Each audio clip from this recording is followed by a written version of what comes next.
The top U.S. diplomat has been shuttling around the Middle East on a complex mission from President Joe Biden to restart talks on a Gaza ceasefire, to negotiate the return of nearly 100 hostages believed to be held by Hamas, and to support the Palestinian people whose lives were torn apart by war.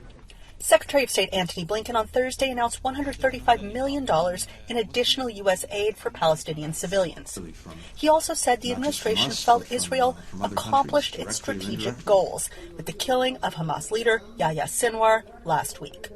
Now that that's been accomplished, this is a moment to work to end this war, to make sure all the hostages are home, and to build a better future for people in Gaza.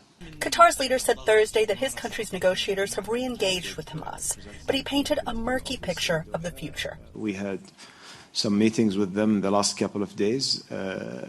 I believe that until now there is no clarity what will be the way forward or the clear position.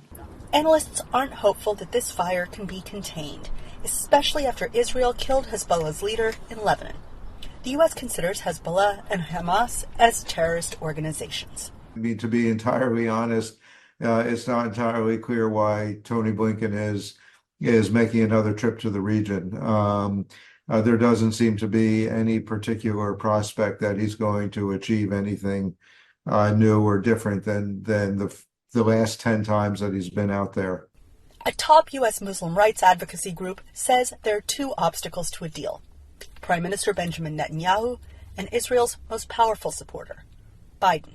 Mr. Netanyahu, for political and ideological reasons, has no interest in agreeing to a permanent ceasefire that frees all the hostages, pulls all Israeli troops out of Gaza, and ends the war once and for all. The only way to force him to do it is to withhold the weapons. So I do not expect Mr. Blinken's trip to succeed without that missing element.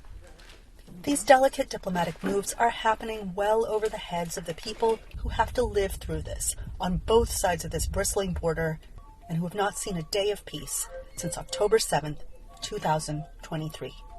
Anita Powell, VOA News, Washington.